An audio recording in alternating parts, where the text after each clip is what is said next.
नमस्कार। आज मेरी चर्चा का विषय है संप्रेषण की अवधारणा, महत्व, उसके माध्यम और प्रकार। संसार के समस्त प्राणियों में मानव ईश्वर की सर्वश्रेष्ठ रचना है। ईश्वर ने मानव को दो अमूल्य उपहार प्रदान किए हैं। पहला मस्तिष्क, जिसके माध्यम से मानव के पास ज्ञान अर्जित करने की असीम शक्ति है, और दूसरा अभिव्यक्ति या संप्रेषण की शक्ति, जिसके माध्यम से वह अन्य लोगों से संपर्क करता है। मनुष्य एक सामाजिक प्राणी है। समाज में विविध कार्यों के सफल संचालन के लिए हर एक व्यक्ति को दूसरे की आवश्यकता होती है, और इसी आवश्यकता की पूर्ति की पहली शर्त है विचारों का आदान प्रदान। मनुष्य के पास बोलने की, सुनने की और अपनी बुद्धि के अनुसार प्रतिक्रिया व्यक्त करने की शक्ति है। बुद्धि संपन्न होने के कारण मनुष्य अपनी प्रतिक्रिया को आगे बढ़ाना चाहता है। इस तरह वह सामाजिकता की ओर अग्रसर होता है। अपने कार्यों के सफल संपादन के लिए एक दूसरे का सहयोग ही सामाजिकता कहलाता है। मनुष्य की अपनी अनुभूतियों, अर्जित ज्ञान तथा आध्यात्मिक अनुभवों को समाज के बीच बांटने की इच्छा से ही संप्रेषण की उत्पत्ति होती है। संप्रेषण के अभाव में मानव समाज की कल्पना भी नहीं की जा सकती है। संप्रेषण का जन्म मानव के जन्म के साथ ही हो जाता है और जीवन पर्यंत इसका महत्व बना रहता है। संप्रेषण दो शब्दों से मिलकर बना है, सम और प्रेषण। सम का अर्थ है समान, बराबर, सही आदि, तथा प्रेषण का अर्थ होता है भेजना। अतः संप्रेषण का अर्थ हुआ समान या सही रूप में भेजना। अंग्रेजी में संप्रेषण को कम्युनिकेशन कहते हैं, जो लैटिन शब्द कम्युनिस से बना है, जिसका अर्थ होता है किसी वस्तु या विषय का सबके लिए साझा होना। सामान्यतः संदेशों एवं विचारों का आदान प्रदान ही संप्रेषण है।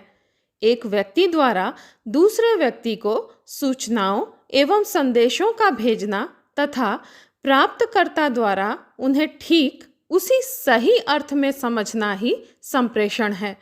यहाँ एक बात हमें और भी समझ लेनी होगी कि संप्रेषण और संचार दोनों शब्दों के लिए ही अंग्रेजी में कम्युनिकेशन शब्द का प्रयोग किया जाता है। लेकिन जहाँ संचार सूचनाओं के प्रचार प्रसार, उसे दूर दराज के क्षेत्रों तक पहुँचाने के अर्थ में प्रयुक्त होता है, वहीं संप्रेषण बातों के प्रेषित किए जाने और उसके ग्रहण किए जाने को कहते हैं। संप्रेषण अर्थात सम और प्रेषण अर्थात इसमें दो पक्षों, वक्ता और श्रोता का होना आवश्यक है, ठीक संवाद की तरह, जिसमें भी दो पक्ष होते हैं। संचार एक पक्षीय हो सकता है, लेकिन संप्रेषण में कम से कम दो पक्षों के होने की अनिवार्यता होती है। मानव जीवन से संप्रेषण ऐसे अभिन्न रूप से जुड़ा है कि मानव के समस्त क्रियाकलाप संप्रेषण के अंतर्गत आ जाते हैं।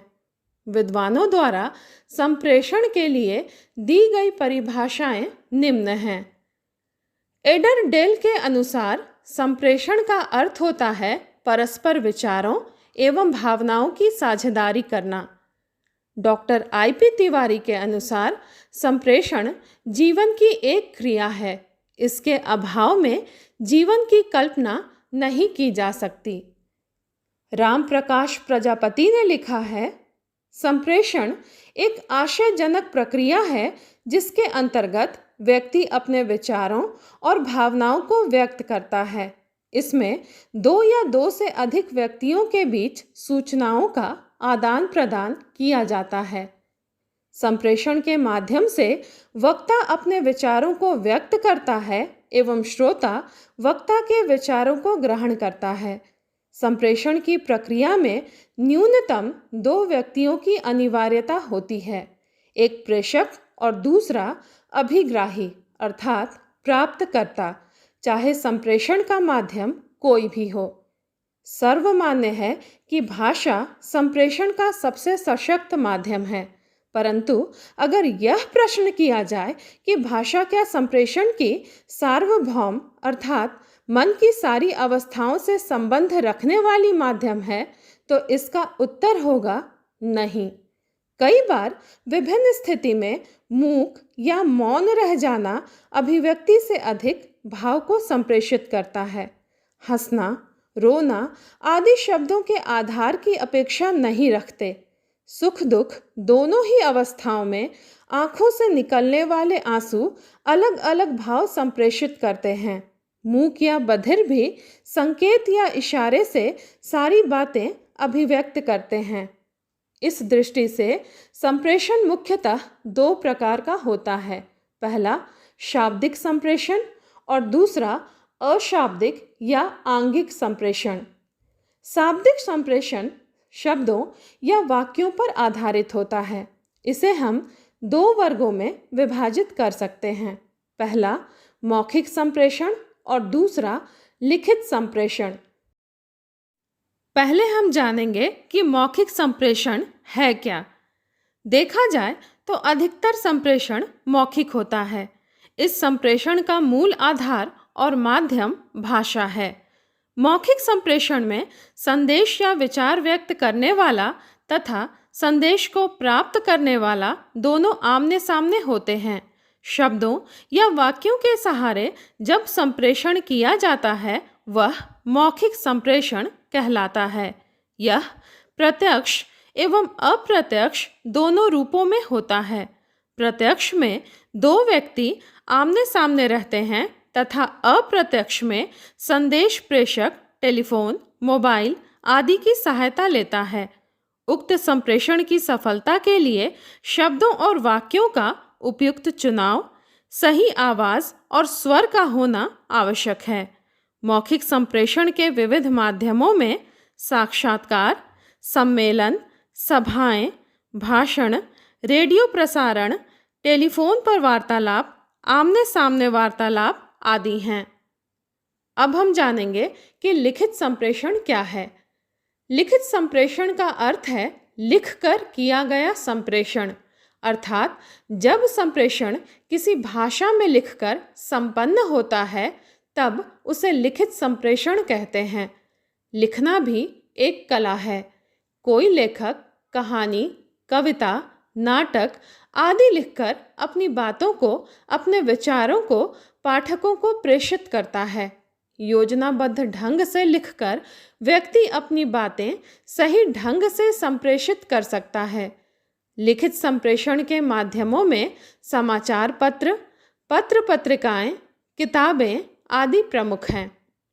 अब हम संप्रेषण के दूसरे प्रकार अशाब्दिक या आंगिक संप्रेषण की बात करेंगे।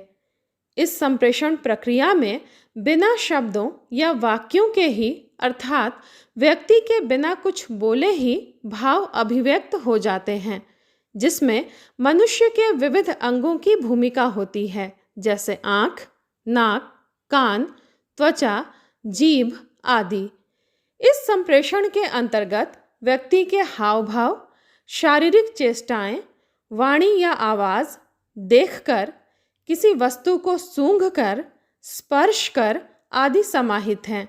जैसे आँखों का सीधा संपर्क किसी व्यक्ति के आत्मविश्वास को दर्शाता है, वहीं युद्ध में सफ़ेद ध्वज युद्ध की समाप्ति का संकेतक है। ट्रैफिक सिग्नल आगे बढ़ने या रुकने का संकेतक है। संप्रेषण के अशाब्दिक माध्यम निम्न हैं। पहला श्रवण माध्यम। हमारे चारों ओर अनेक प्रकार की ध्वनियाँ उत्पन्न होती हैं। हमारे कान इन ध्वनियों की पहचान स्वयं कर लेते हैं। एक फायर ब्रिगेड गाड़ी के घंटे की आवाज़ से यह समझना कि कहीं आग लगी है, वहीं मंदिर में बजते शंख और घंटी की आवाज़ से यह पता चलता है कि मंदिर में आरती हो रही है, या रेल की सीटी से यह जानकारी होती है कि गाड़ी अब आने वाली है या प्रस्थान करने वाली है। दूसरा है दृष्टि माध्यम। पढ़ना, लिखना इशारे, चेहरे के हाव भाव, टीवी, नाटक, सिनेमा आदि के द्वारा संप्रेषण की प्रक्रिया पूरी होती है। तीसरा माध्यम है स्पर्श माध्यम। मूक या बधिर इशारे या संकेत से अपना कार्य संपादित करते हैं। वे न बोल सकते हैं और न ही सुन सकते हैं। किसी खास भाव के संप्रेषण के लिए उंगली का एक स्पर्श ही भाव को अभिव्यक्त करने में पूरी तरह सफल होता है। चौथा माध्यम है सूंघना या संघ्राण माध्यम। किसी फूल की खुशबू या किसी चीज की बदबू आदि इसके अंतर्गत परिगणित होते हैं। इस प्रकार हम देखते हैं कि भाषा से इतर भी संप्रेषण के विविध माध्यम हो सकते हैं। हमारे जीवन में शाब्दिक और अशाब्दिक दोनों संप्रेषणों का महत्वपूर्ण स्थान है। संप्रेषण का आधार चाहे शाब्दिक या भाषा हो या अशाब्दिक अर्थात संकेत या हाव भाव हो, दोनों का प्रभावी और सफल होना ही जरूरी है। प्रभावी संप्रेषण के लिए हम निम्न विशेषताओं को रेखांकित कर सकते हैं।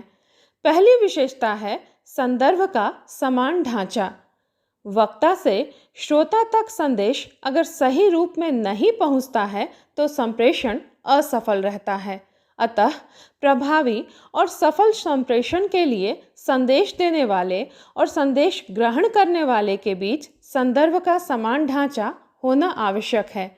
जैसे बच्चों से बातचीत के क्रम में हमारी शब्दावली भी बच्चों की तरह ही हो जाती है, वहीं किसी समान उम्र वाले से अलग और अधिक उम्र वाले से अलग होती है। दूसरी विशेषता है समान रुचि। प्रभावी संप्रेषण के लिए वक्ता और श्रोता की उस विषय पर समान रुचि होनी चाहिए। जैसे एक बच्चे को बड़ी बड़ी बातें कभी भी अच्छी नहीं लग सकती, लेकिन अगर उससे खिलौनों की या खेल की या उससे उसकी मनपसंद चीज़ों की बात की जाए तो वह बड़े ध्यान से सारी बातें सुनना अधिक पसंद करेगा। तीसरी विशेषता है समान भाषा। प्रभावी संप्रेषण के लिए वक्ता और श्रोता या लेखक या पाठक के बीच समान भाषा का होना अति आवश्यक है, ताकि वक्ता जिस बात को संप्रेषित कर रहा है उसका अर्थ श्रोता आसानी से ग्रहण कर सके। अगर श्रोता या पाठक को वक्ता की भाषा ही समझ में नहीं आए तो संप्रेषण असफल हो जाएगा। अगली विशेषता है समान वातावरण। एक ही पृष्ठभूमि या समाज के लोग बिना किसी समस्या के किसी संदेश को आसानी से ग्रहण कर लेते हैं। समान नागरिकता, समान आर्थिक स्तर, समान संस्कृति, समान व्यवसाय एवं समान आयु वर्ग इसके उदाहरण हैं। अगली विशेषता है बोलने का ढंग। हमारे बोलने के ढंग से भी संप्रेषण प्रभावित होता है। यदि व्यक्ति ऊंची आवाज में या चिल्लाकर बात करे या बहुत धीमी आवाज में बात करे तब संप्रेषण प्रभावी नहीं हो पाता है। आज संप्रेषण का महत्व हमारे जीवन के सामाजिक, आर्थिक, प्रशासनिक, शैक्षणिक सभी क्षेत्रों में बढ़ गया है। तकनीकी विकास ने भी इसके महत्व के दायरे को विस्तृत किया है। साथ ही ज्ञान विज्ञान और सूचना के क्षेत्र में इसकी उपयोगिता बढ़ गई है। मनुष्य के लिए भोजन, वस्त्र और आवास के साथ साथ संप्रेषण भी मूलभूत आवश्यकता है। परिवार से लेकर राष्ट्र तक और राष्ट्र से लेकर पूरे विश्व तक संप्रेषण की महती भूमिका है। संप्रेषण के अभाव में न तो व्यक्ति टिक सकता है, न परिवार, न समाज और न ही राष्ट्र या विश्व। धन्यवाद।